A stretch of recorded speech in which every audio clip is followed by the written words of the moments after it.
गोविंद मेरो है, गोपाल मेरो है, श्री रमण बिहारी नंदलाल मेरो है,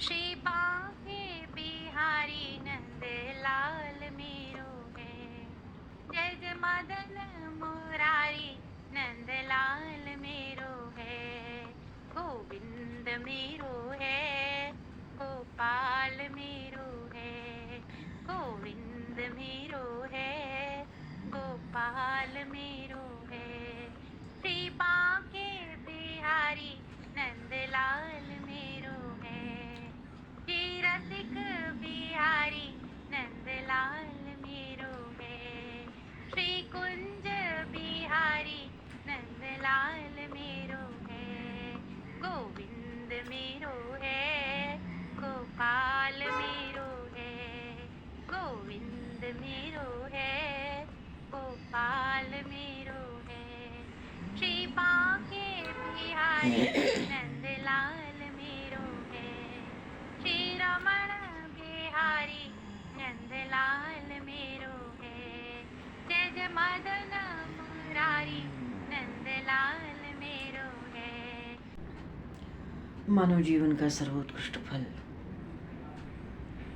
भगवत गुणगान, भगवत स्मरण का आनंद। हम सभी भगवान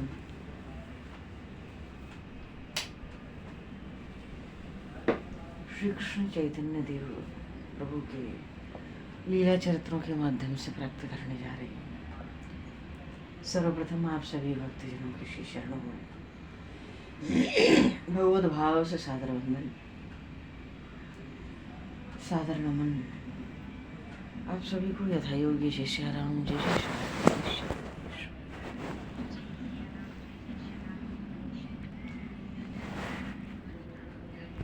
राम। बराहपीडम नटवर वपुः कर्णियो कर्णकारम विभ्रतभासः कनककपसं वैजयन्तीं च मालां रन्ध्रान् वेणोर्धरसुधया पूरेण गोपवृन्दैः वृन्दारण्यं स्वधर्मणं प्राविशत् गीतकीर्तिः।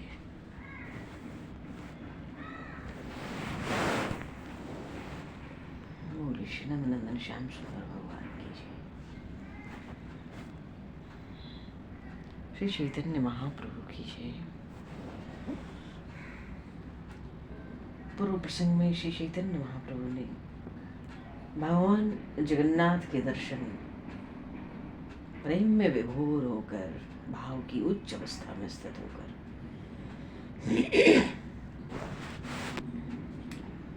अद्भुत दर्शन लाभ प्राप्त किया। भक्तों का संग है, परिकर है, और फिर भक्तों का जो वहाँ के निवासी भक्तजन है, उन सब का संकीर्तन लाभ महाप्रभु ने प्राप्त किया और सबको संकीर्तन का, भगवत प्रेम का बड़ा आनंद लुटाया। वस्तुतः जब तक भजन की कीमत मालूम नहीं होती तभी तक हम भजन की उपेक्षा करते हैं, और जब भजन की कीमत मालूम हो जाती है तो भजन की, सबकी अपेक्षा भजन बहुमूल्य मालूम पड़ जाता है। भजन को छोड़कर दूसरा काम होता नहीं, भगवान के अतिरिक्त दूसरी जगह पर मन लगता नहीं। वस्तुतः भगवान नाम जप के प्रताप से सब पाप भस्म हो जाते हैं। भजन का आधार नाम स्मरण ही है। भगवान नाम के प्रताप से सब पाप तो भस्म होते हैं,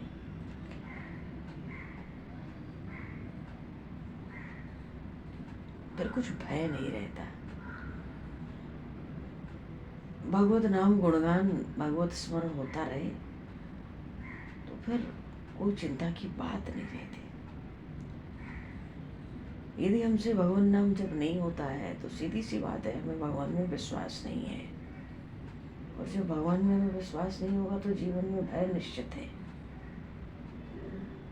इसलिए महापुरुष कहते हैं भाई हर समय आनंद में रहो, प्रेम से निरंतर श्वास के द्वारा भगवान के नाम का जप करो, ऐसी चेष्टा रखो।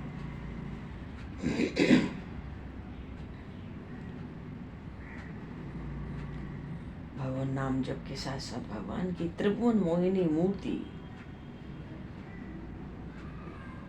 का स्मरण बना रहे, ध्यान बना रहे, ये भी खूब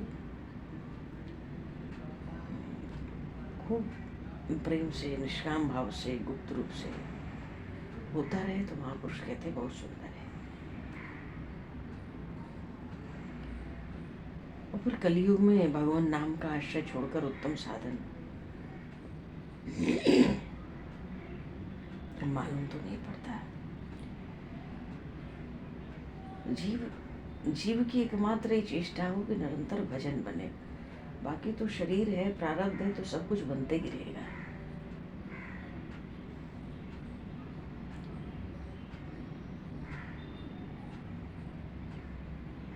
व्यर्थ के काम में भले चित्त लग जाए, बुद्धि चाहे खराब हो जाए, पर प्रेम और ध्यान के साथ नारायण के नाम का जप निरंतर होता रहे तो सारे दोषों का नाश हो जाता है। और महापुरुष तो यहाँ तक कहते हैं इससे साक्षात नारायण दर्शन दे सकते हैं। क्यों? वो नारायण तो प्रेम के ही अधीन है।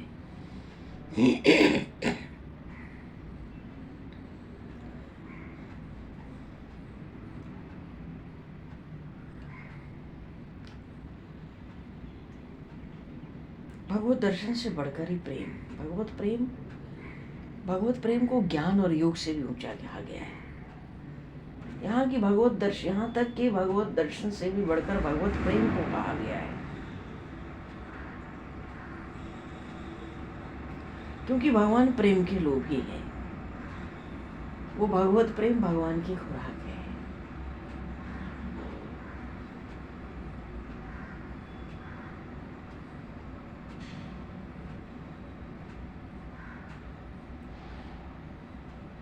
अगर हमें मरने से डर न लगे और कोई इच्छा भी न रहे,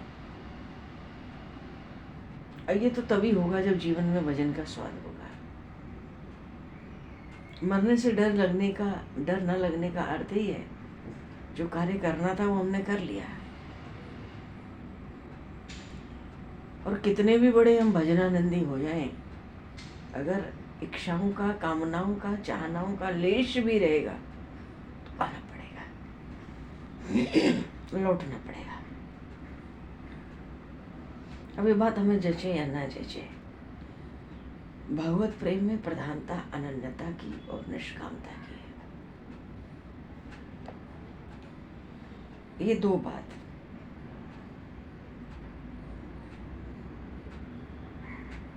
संसार की तो कोई इच्छा होनी ही नहीं चाहिए हमें।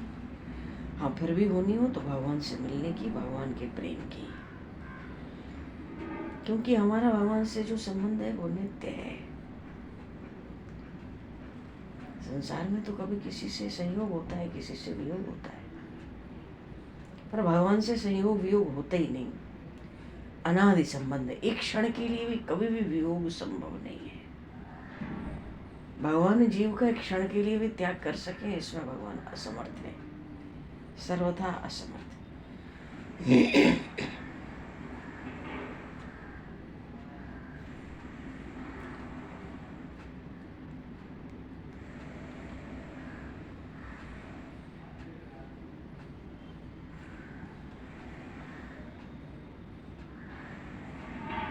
भगवान ने अपनी प्राप्ति के लिए तो हमें मनुष्य शरीर दिया है, और प्रेम करना तो भगवान का भी शौक है। शरण में जाना जीव का काम है, हमारा काम है। कृपा करना भगवान का काम है, पर प्रेम होना दोनों का काम है।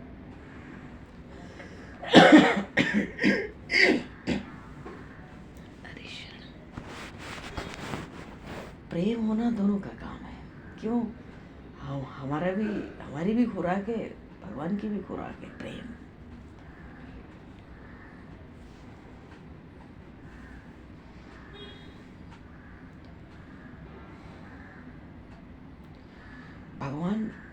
प्रेम करें जीव से, जीव प्रेम करे भगवान से। प्रेम करने का काम दोनों का है, और भगवान प्रेम से बहुत प्रसन्न होते हैं। तभी तो कहते हैं प्रेम भगवान की खुराक है। उसका लक्षण है वर्धमानम प्रतिक्षणम,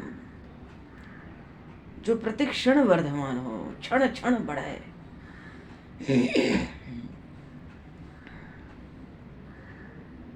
अघट प्रेम जन्म से, भगवान की खुराक है प्रेम। प्रेम तो भगवान भी चाहते हैं, हम भी चाहते हैं।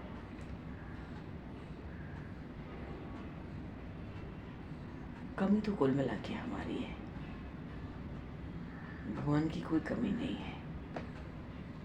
भगवान तो कृपा करने के लिए भी जीव पर तरसते हैं।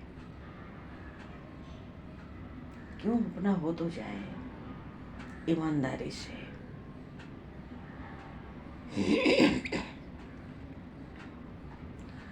हम जीवन जीते हैं, उसका एक ही मतलब है कि हम भगवान का स्मरण करें। चलते फिरते, उठते बैठते, सोते जागते, हर समय नाम जप होता रहे।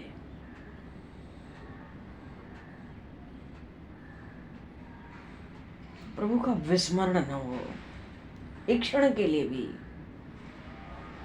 तो हमारा जीवन सार्थक हो जाएगा। भगवान का स्मरण ही सारी चीज है। इसलिए महापुरुष कहते हैं इसी को अपने जीवन का ध्येय बनाओ, लक्ष्य बनाओ। निरंतर सतत स्मरण। श्रीमद् भगवद गीता का सार दो ही बातों में है, अनन्य शरणागति।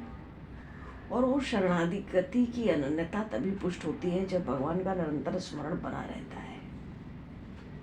क्योंकि जो विशुद्ध शरण हो जाएगा, जो अनन्य शरण ले लेगा, वो भगवान को एक क्षण बिसारेगा कैसे।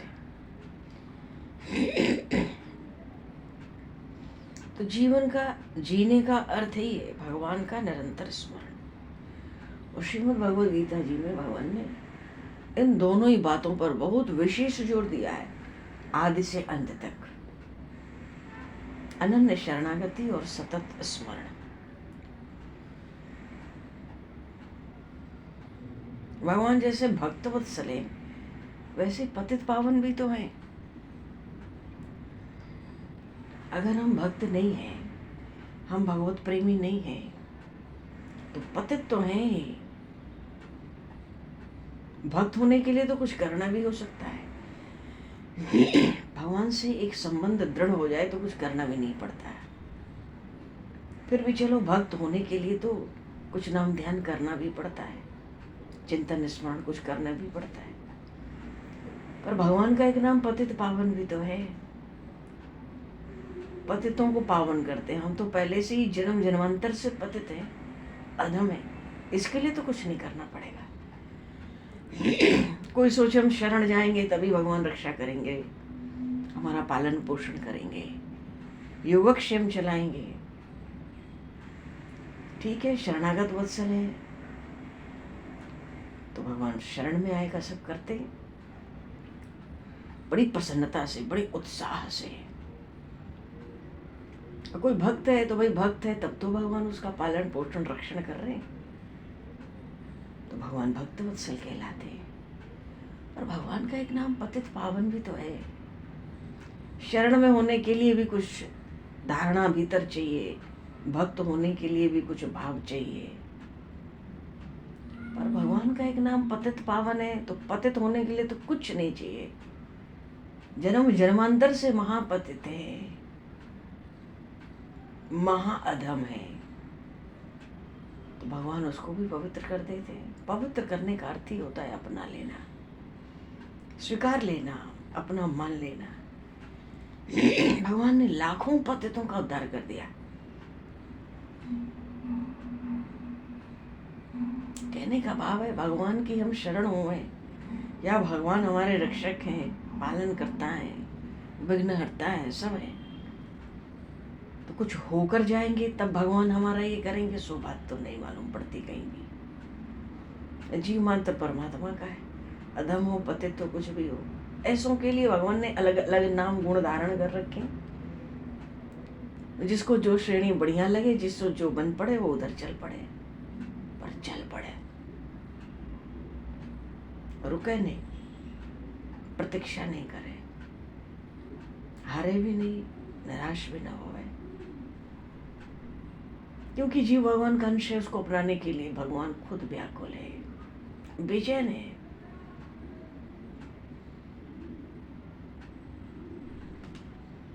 अपने को कौन अपनाना नहीं चाहता?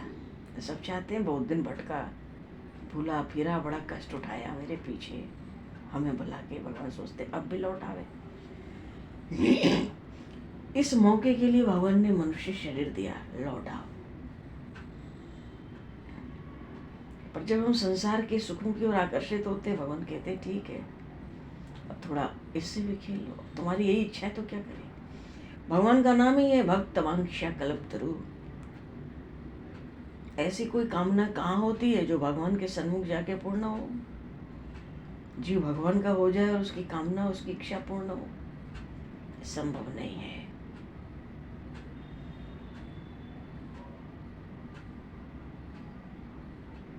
हम संसार के सुखों में उलझ जाते हैं, यहाँ के भोगों में फंस जाते हैं। सामने कोई सुख आया कि गिर पड़े, नहीं चाहते हैं सुख भोगना, बचकर संभल के रहना चाहते हैं। कोई सुख आया तो गिर पड़े, क्या करें? और प्रभु को पुकारने से वही रक्षा कर सकते हैं, दूसरा उपाय नहीं है। करोड़ों जन्मों के तो शुभ अशुभ संस्कार हमारे अंतःकरण में जमे,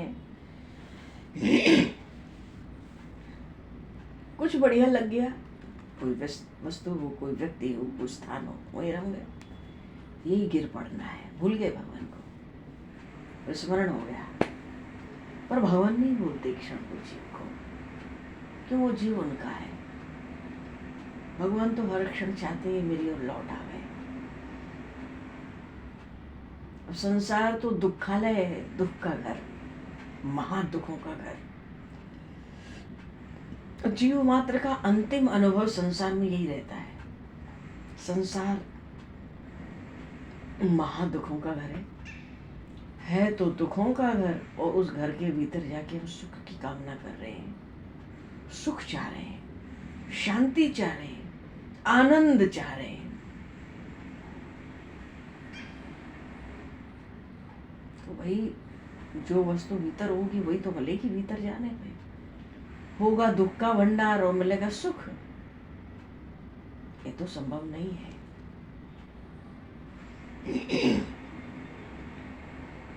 चैतन्य महाप्रभु ने नवद्वीप में उनका प्रागट्य हुआ। कलयुग में साक्षात परमात्मा ने ही श्री कृष्ण चैतन्य के रूप में अवतार लिया। भगवान श्री कृष्ण ने अवतार लिया, पर श्री राधा भाव से भावित होकर। इसलिए महाप्रभु भगवान श्री कृष्ण का कीर्तन खूब करते हैं। क्यों?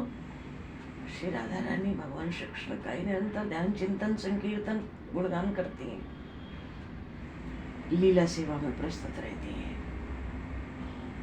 तो महाप्रभु श्री राधा भाव से भावित होकर अवतार लिए। साक्षात श्री कृष्ण, द्वापर के श्री कृष्ण, वो श्री कृष्ण ही चैतन्य महाप्रभु है। पर भगवान श्री कृष्ण को श्री राधा भाव इतना प्रिय है, भाव महाभाव, कि अवतार तो लिया स्वयं, पर उस राधा भाव का, उस महाभाव का, जो केवल श्री जी के ही शिव विग्रह में प्रकट होता है, उसका रसास्वादन करने के लिए वो महाभाव की स्थिति क्या है। इसलिए चैतन्य महाप्रभु अतिशय गौर वर्ण है। श्री जगन्नाथ भगवान के दर्शन को आए, दर्शन से ही ऐसी मूर्छा हो गई। पहले तो दौड़ पड़े भगवान जगन्नाथ का आलिंगन करने के लिए,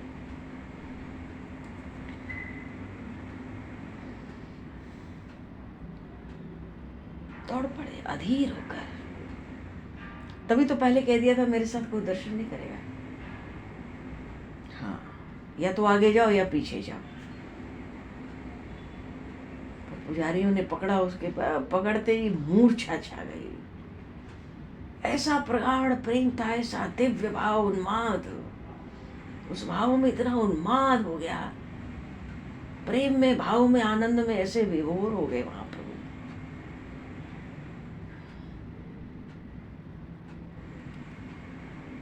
पर हाँ, जगन्नाथपुरी में दो भक्त महापुरुष महाप्रभु को और मिले। एक सार्वभौम आचार्य वासुदेव हैं तो बड़े विद्वान, बड़े शास्त्रज्ञ, पर हृदय में भगवत प्रेम नहीं है। अब ऐसी स्थिति में महाप्रभु का दर्शन, उनका स्पर्श और उनके साथ संकीर्तन,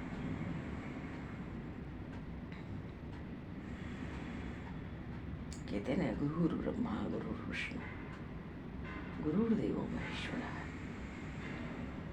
गुरु साक्षात परब्रह्म तस्मै श्री गुरवे नमः। तस्मै श्री गुरवे नमः।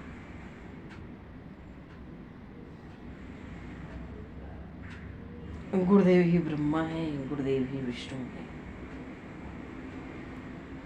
और गुरु ही महेश्वर है। इतने ही नहीं, गुरु ही साक्षात परब्रह्म परमेश्वर है। तो ऐसे विलक्षण गुरुदेव को बारंबार प्रणाम, बारंबार नमस्कार।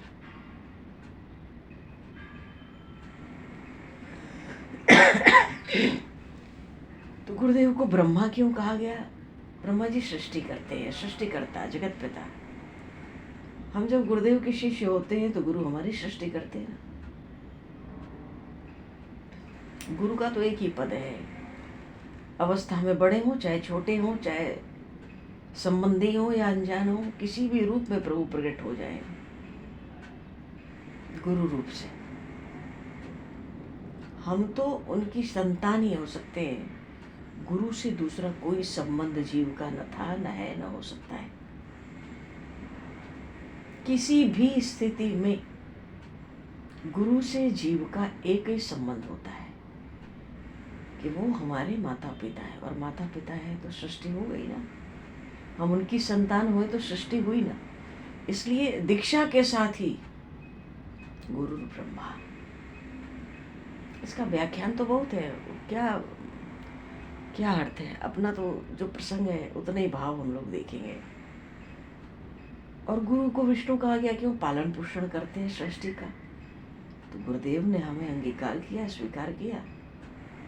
तो जैसे एक बच्चे का पालन पोषण पूरी तरह से माता पिता के द्वारा होता है, उन्हीं पर निर्भर रहता है, ऐसे ही गुरुदेव के द्वारा शिष्य का पालन पोषण होता है। पालन पोषण का अर्थ है आध्यात्मिक मार्ग में। पालन भी और पोषण भी, जिससे शिष्य की आध्यात्मिक उन्नति हो गए, भजन में अवस्थित होकर भगवत चरण अनुरागी बन जाए। तो गुरु को विष्णु भी कहा गया और गुरु को महेश्वर भी कहा गया। तो भगवान शिव तो वही संहार करते हैं महाप्रलय के अंत में, डम डम डम डम डमरू बजाते हैं।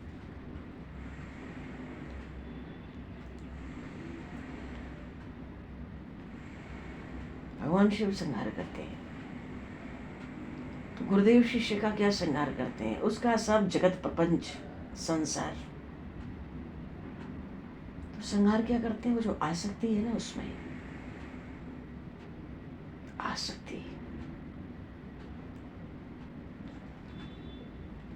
उस आसक्ति को जला देते हैं। तो ये जगत परिवार प्रपंच सब बना रहता है, पर उसका अस्तित्व तो नहीं रह जाता। वहां एक धर्म और कर्तव्य का ही पक्ष रह जाता है। तो जो आसक्ति है ना, उसको जला देते हैं। हमारे भीतर शरीर, संसार, परिवार, समाज को लेके जो आसक्ति है, जलाने का अर्थ उसका संहार कर दिया तो गुरु महेश्वर कहलाए। तो शिष्य के लिए जो माता पिता होकर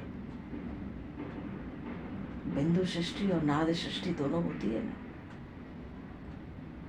तो गुरु शिष्य परंपरा नाद सृष्टि है।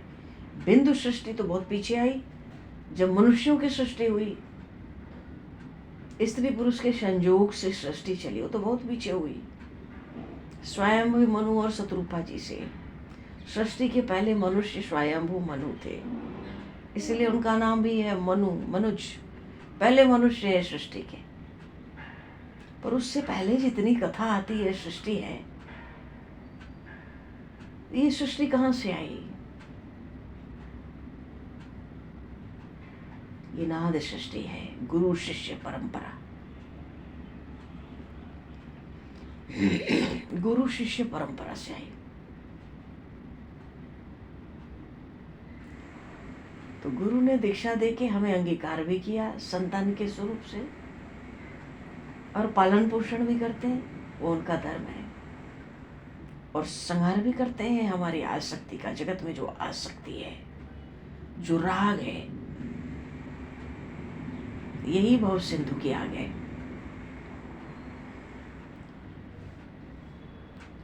आचार्य सार्वभौम और आचार्य गोपीनाथ, गोपीनाथ जी के बहनोई हैं आचार्य सार्वभौम वासुदेव।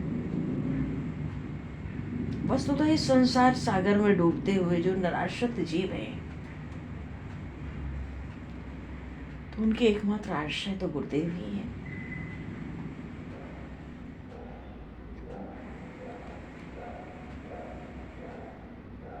गुरुदेव ही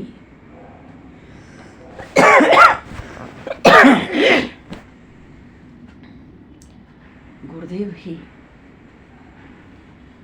बहते हुए, डूबते हुए, बिलखते हुए, अकुलाते हुए जीव की, बिलबिलाते हुए जीवों को, अचेत अचेत करते जहाँ कोई चेतना नहीं है, सावधानी नहीं है, होश नहीं है, अचेतन हुए जीवों को भव सिंधु से बाँह पकड़कर बाहर निकाल सकने में समर्थ हो सकते हैं।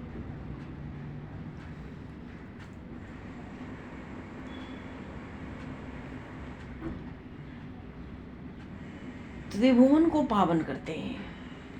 उन गुरु की कृपा के बिना जीव इस अपार दुर्गम सिंधु से भव सिंधु से पार जा ही नहीं सकता।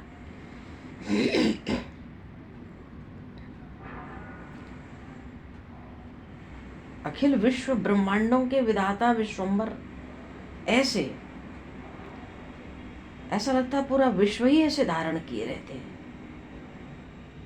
पर गुरु रूप से जीवों को प्राप्त होते हैं।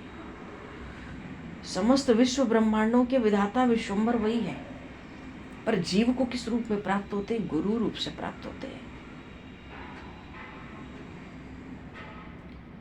फिर इन्हीं गुरुदेव के चरण कमलों का आश्रय लेकर जो मुमुक्षु हैं, जो जिज्ञासु जीव हैं, बात ही बात में भवसिंधु पार कर जाते हैं। अरे किसी मनुष्य की सामर्थ्य ही क्या है जो एक भी जीव का वो उद्धार कर सके?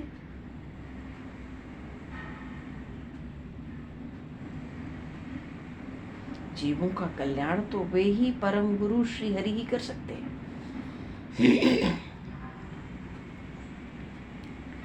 इसलिए मनुष्य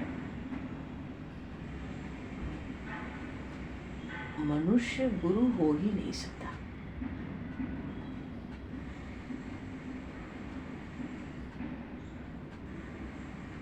मनुष्य गुरु नहीं हो ही नहीं सकता। जगत गुरु तो वही श्रीमन नारायण श्री हरि, सतगुरु तो वही है। जिस जीव को संसार बंधन से छुड़ाना चाहते हैं,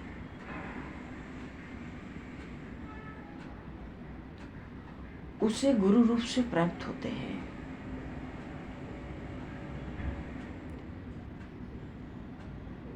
जो साधारण बद्ध जीव हैं, उनकी दृष्टि में तो गुरु का रूप भी साधारण जीवों की ही भांति मालूम पड़ता है।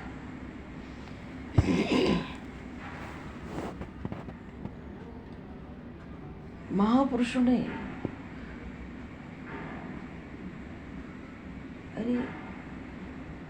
गुरु शब्द पर ही बड़ा व्याख्यान, बड़ी महिमा, अपार महिमा प्रकट करी है। गुरुदेव की जब तक कृपा न हो पूरी तो वो गुरु तत्व भी जीव को, प्रभु की जब तक कृपा न हो तो मालूम नहीं पड़ता।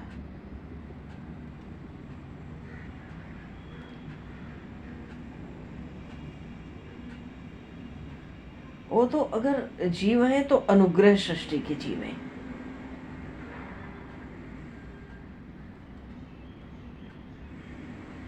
भगवान स्वयं जिसको कृपा पूर्वक वर्ण करना चाहते हैं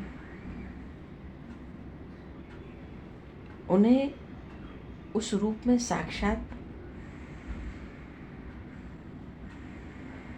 सनातन पूर्ण ब्रह्म के दर्शन होते हैं गुरु रूप में, जिस पर भगवान पूर्ण अनुग्रह करना चाहते हैं, जिसको स्वयं कृपा पूर्वक वर्ण करना चाहते हैं।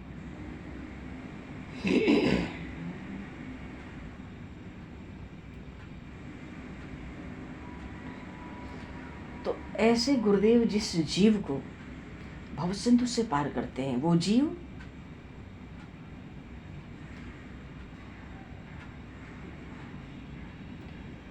जीव भी अनुग्रह सृष्टि का जीव है, भगवान की कृपा सृष्टि का जीव है।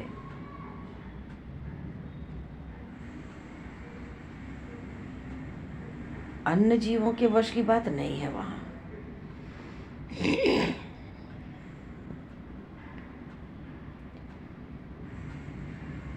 इसलिए गुरु, भक्त और भगवान है एक ही वस्तु। गुरु, भक्त और भगवान। लेकिन लोग संसार की भावना के अनुसार 3 नाम रख दिए गए हैं।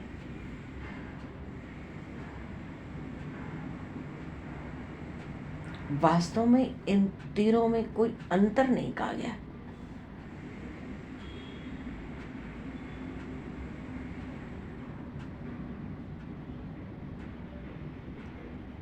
और महापुरुष कहते हैं इस भाव को भी अनुग्रह सृष्टि के ही जीव समझ सकते हैं।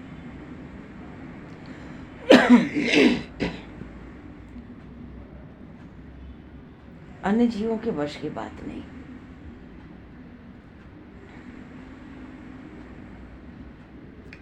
गोपीनाथ आचार्य जो हैं वो हृदय प्रधान है, उनके हृदय में भाव की प्रधानता है और उन पर भगवान की पूर्ण कृपा थी। उनका हृदय अत्यधिक कोमल था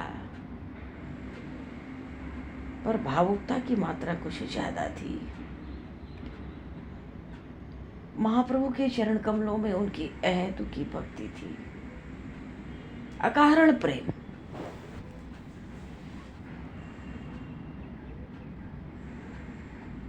वो महाप्रभु के श्री विग्रह में साक्षात नारायण के ही दर्शन करते थे।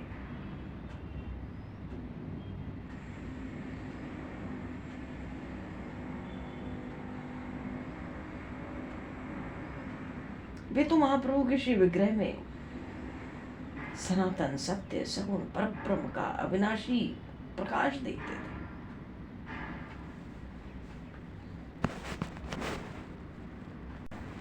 कहने का भाव है